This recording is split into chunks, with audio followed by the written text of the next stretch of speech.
6 মাসের মাথা বিবাহিতা নারীর প্রথম স্বপ্ন সাধনা যে 6 মাস বা 1 বছরের ভিতরে মরি বাসি আমার স্বামী তে বেড়ারে তার বাপ মার থেকে আলাদা করব। এটা হলো তার প্রথম মিশন। কথা বুঝেন? হ্যাঁ, হাইছেন না, তামাশা না, এটাই বাস্তব, তামাশা না। বাপ মার থেকে আলাদা করে দাও। এত বড় সংসার আমি পারি না, রান্না বান্না করতে পারি না। হ্যাঁ, মেয়ের বাপকে দিয়ে বলাইছে, বাবা ও তো সারা বছর স্কুলে পড়ছে, তো মাদ্রাসায় পড়ছে, বুঝেন তো, ও এত বড় সংসার সামলে নিতে পারে না। এটা আলাদা ছোট্টখাট্ট বাসা নিলেই হয়, কিছু ফার্নিচার আমরাও দিলাম, আপনিও কিছু ব্যবস্থা করলেন। দেখেন না বাবা, বাহ শুদ্ধ মারে, শ্বশুর আব্বায় শুদ্ধ মাইরা হ্যাঁ দিছে শেষ করে, বুঝেন না? আহ, তুমি বোন, তোমার একটু সুখের জন্য স্বামী বেচারাকে তার বাপ মার থেকে আলাদা করে দিলা। এরপরে এই বাপ মা যদি একবার আফসুস করে আহাজারি করে ডাক দেয়, হায় সন্তান কি করলি, তাহলে তো এই সন্তান তুমি না সুখ নিলা, কিন্তু তুমি তো তোমার স্বামীকে নিজ হাতে জাহান্নামে ফেলে দিবে। মা বাবার এই আফসুস, মা বাবার এই কলিজা ছেঁড়ার ব্যথা, এই সন্তান জাহান্নামী হবে না? বলে তো তুমি কি করলে, তোমার স্বামীর কি উপকারটা করলে? তুমি তো নিজ হাতে স্বামীকে জাহান্নামে ঢুকাই দিলে। বর্তমান যুদ্ধ, এটা কঠিন যুদ্ধ। মানে বিবাহের পরে স্ত্রীকে আপন মা বাবার খেদমতের জন্য একটু, খেদমত কি তাকে ঠ্যাংটিফে খেদমত কি আর ভাতে রান্ধো, তরকারি রান্না করো, তারা বুড়া মানুষ, মুরব্বী, আমার মা বাপ, তারাও কদ্দুর খাইবো মিল্লামিশে, এই তো না, আর কি তা? আর না একটুকুও এই নাফরমান নারী সহ্য করতে রাজি না। কারণ এতে করে তার টেলিভিশনের ডিস্টার্ব হবে, এতে করে তার সাজগোজের ডিস্টার্ব হবে, এতে করে তার দেবিদ্বারে মার্কেটিং এর ডিস্টার্ব হবে।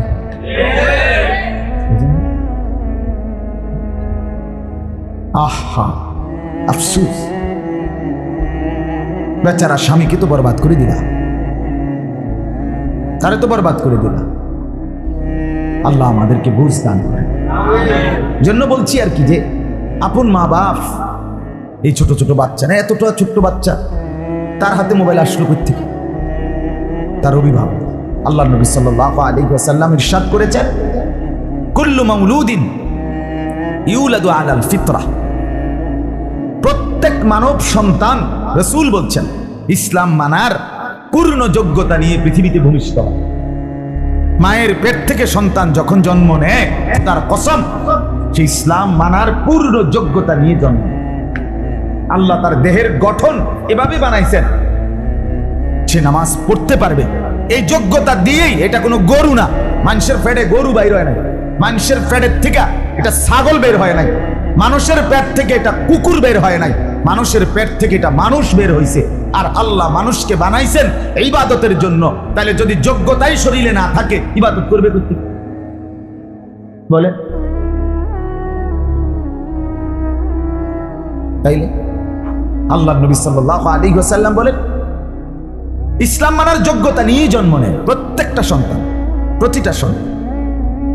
আমাদের শরীরের গঠনই আল্লাহ বানাইছেন ইবাদতের উপযোগী করে। নামাজ আমরা পড়বো বলেই নামাজের মতো করে শরীরটার সাইজ বানাইছে আল্লাহ।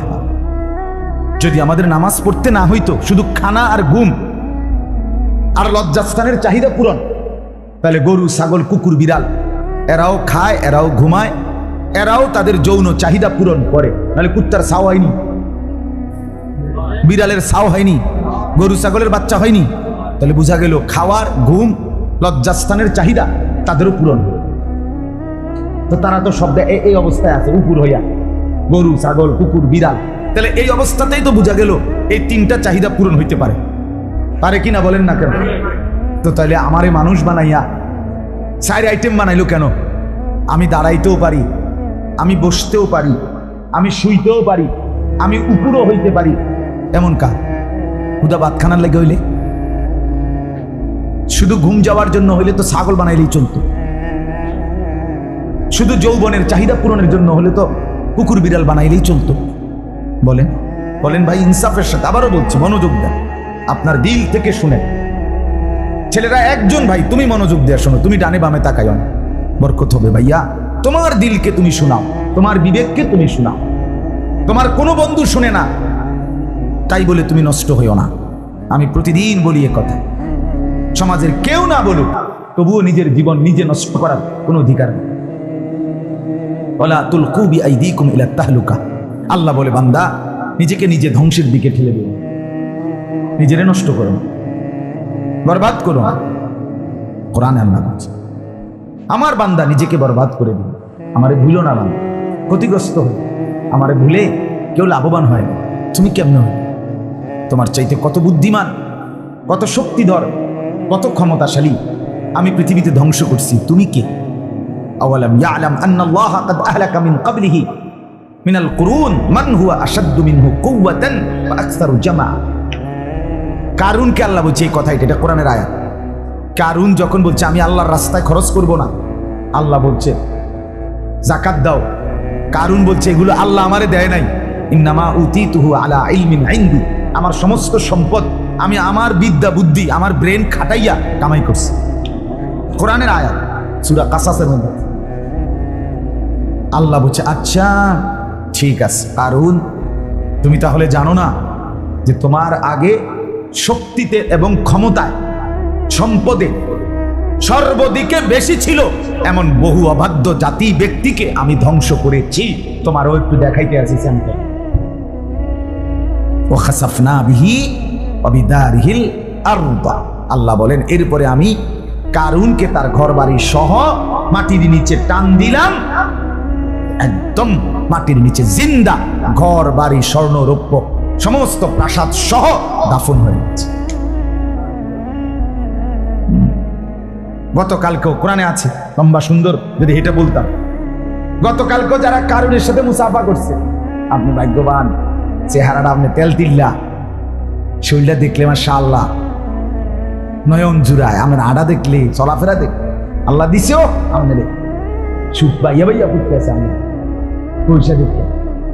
গতকালকেও যারা বলছে কোরআনে আছে, পরের দিন কারুনের এই পরিণতি দেখে তারা বলল হায় আল্লাহ আপনার দয়া যে আপনি তার মতো হওয়া থেকে আমারে বাঁচাই দিয়েছেন।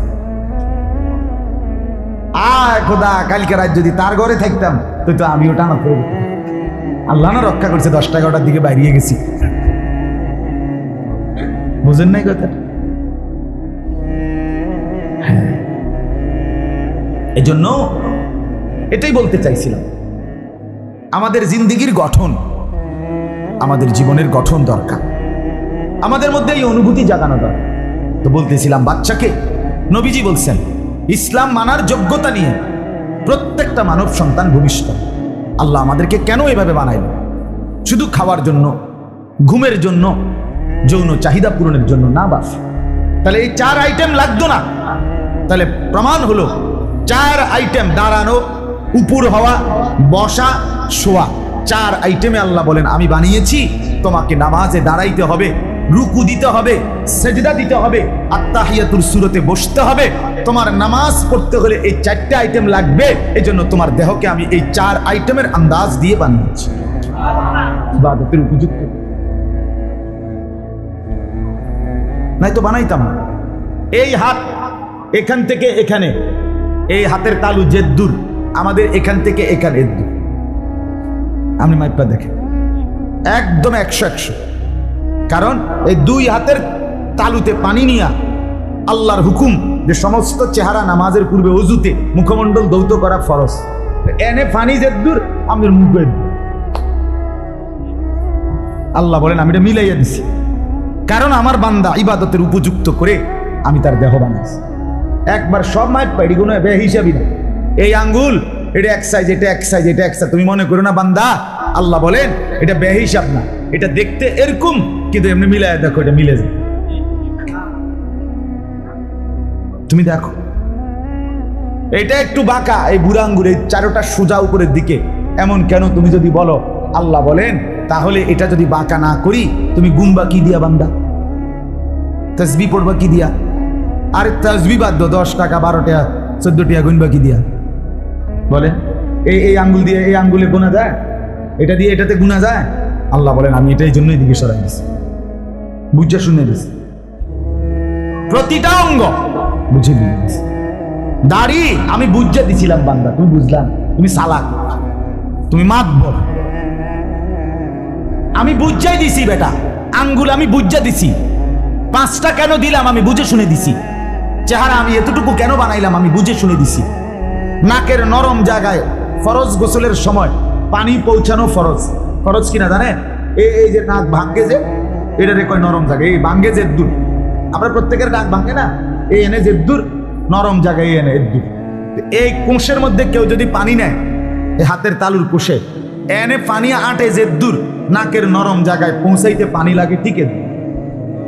এটা মাইপা একার ইঞ্চি মাইপা, ফিটা মাইপা পারলাম না, হিসাব কর। এখানে পানি আটে যে দূর, এখানে লাগো এর দূর। প্রমাণ কি? এখানে যদি কেউ মাফে এই আঙ্গুল দিয়া, এখানে যে দূর, এখানে পানি লওয়ার পরে কোষে আঙ্গুল সুরাইলে ঠিক পূর্ণ হবে এর দূর। আমার খুলনার হজরত এটা মাইপা দেখেছে। মানে আল্লাহ তাআলা পুরা দেহটা আল্লাহর হুকুম মানার উপযোগী করে বানিয়েছে। কথা বুঝছেন কিনা বলেন? প্রত্যেকটা উপযোগী করে বানাইছিলেন, উপযোগী করে, সবটা বুঝে বুঝে বানাইছে। আপনি বুঝলেন না, আপনি সালাক, আপনি আফসুস করবেন একদিন এই দাড়ি কাটলেন। আমি বলি রাগ হইয়েন না বাপ, লজ্জা দেওয়ার জন্য বলি, বিবেক জাগানোর জন্য বলছি। আপনি হয়তো বুঝেন নাই, আপনি পুরা দেহের অঙ্গ সব মাইনা নিলেন, আল্লাহর দেওয়ার যেটা জেনে এটা মাইনা নিতে পারলেন না কেন? কথা বলেন না। আপনি যে এখানে শেভ করেন, আল্লাহ যদি আপনার এটার দেখা দেখি পুরা শরীর শেভ করে দেয়, মানে আপনার সারা শরীরে যদি একটা ফসম না থাকে, তখন আপনার কেমন বিমরুলের মতো দেওয়া যাবে? কথা বলেন না কেন? তখন কেমন দেখা যাবে আপনার? যে না ঠিক আছে বান্দা, চুলে যেহেতু তোমার পছন্দ না, তো ঠিক আছে, মাথা থেকে পাও পর্যন্ত তোমার দেহে আমি কোথাও কোনো চুল দেব না, একবার সমান করে দিলাম, একবার সিরিজ দিয়ে ডইল্লা সমান করে দিলাম। তখন তখন কেমন লাগবে আপনারে? আপনি কল্পনা করেন। হ্যাঁ, এজন্য আল্লাহকে ভুলে আল্লাহকে বাদ দিয়ে বুদ্ধিমান হয় না বাপ। আর এই কথাটাই তো যুক্তিযুক্ত যে আপনি পুরা দেহ মেনে নিলেন, পুরা দেহ মেনে নিলেন, বুঝেন নাই? নাক এখানে আপনি মানেন তো, মানে এটা ঠিক আছে না, আপনার কোনো আপত্তি নাই তো? কান এখানে, এই ব্যাপারে কোনো আপত্তি নাই তো? ঠোঁট দুইটা এখানে কোনো আপত্তি নাই তো? তো কোনো অঙ্গের ব্যাপারে আর কার কোনো আপত্তি আসেনি? না তোটা না, তাহলে আমরা একটা কথা বলি, আপত্তি থাকলে দেহের কোনো অঙ্গের ব্যাপারে আর কোনো আপত্তি আছে কারো? তো এখানে আপত্তি হবে কেন? কথা বলেন, এটা ইনসাফের কথা কিনা, যুক্তির কথা কিনা বলেন? আপনি এখানে আপত্তি করলেন কেন? কি কারণে? সারা দেহ মেনে নিলেন, সারা দেহের সব অঙ্গ মাইনা নিলেন, একটা অঙ্গ আল্লাহর দেওয়া একটা অংশ মেনে নিলেন, মাথার চুলও মেনে নিলেন, এখানের মোসও মাইনা নিলেন, নাভির নিচের পশমও মাইনা নিলেন, কোন বগলের তলের পশমও মাইনা নিলেন, বুকের পশমও মাইনা নিলেন, সারা অঙ্গের পশমও মাইনা নিলেন। ওমা এটা কি আহাম্ম কি? একদ্দুর মানলেন না কা? কি এটা কিতা? একটা যুক্তি দেখাচ্ছে, একটা পয়েন্ট তৈরি করেন। এখানে পৃথিবীর একটা বুদ্ধিজীবী, আমরা বেকুব না, আমরা পৃথিবী চিনি। আপনি বলেন পৃথিবীর কোন বুদ্ধিজীবী, কোন দার্শনিক শেবের উপরে কোনো গুণাগুণ বলছে পৃথিবীতে? এরকম কোনো ঘটনা, দুর্ঘটনা ঘটছেনি কোথাও? যে একটি বিরাট দুর্ঘটনা, যে অমুক বুদ্ধিজীবী শেভ করা চেহারার উপরে আলাদা কোনো ফায়দা, উপকার, গুণাগুণ বলছি কিনা? কোথাও, কোথাও না। বরং ক্ষতির কথা আছে। কিসের কথা আছে? হ্যাঁ, ক্ষতির কথা আছে, ক্ষতির কথা আছে। এই দাড়ি এখানে বক্ষকে অসংখ্য রোগ ব্যাধি থেকে কি করে বাঁচিয়ে। আপনি একজন বক্ষব্যাধি বিশেষজ্ঞ ডাক্তারকে জিজ্ঞেস করেন, আপনাদের দেবিদ্যার তো মাশাআল্লাহ, দেবিদ্যার আর হাসপাতালে একই তো কথা, ঠিক কিনা বলেন? দেবিদ্যার শব্দের অর্থ কি, শাব্দিক অর্থ কি? হাসপাতাল আর কি, মানে অর্থাৎ এই পরিমাণ দুই পাশে হসপিটাল, যে মাশাআল্লাহ, যে মনে হয় যেন দেবিদ্যার মানেই কি হসপিটাল। তো বললাম আর কি আমি, যে আপনি এখানে অসংখ্য ডাক্তার আছে, আপনি জিজ্ঞেস করে দেখেন। যাই হোক, আমি এটারে শুধু বলার জন্য উদ্দেশ্য না আমার, আমি শুধু বিবেক জাগাইলাম। একজনও যদি বুঝেন আলহামদুলিল্লাহ, কেউ যদি নাও বুঝে তারপরও আল্লাহর কথা ঠিক, তারপরও রসুলের কথাই ঠিক।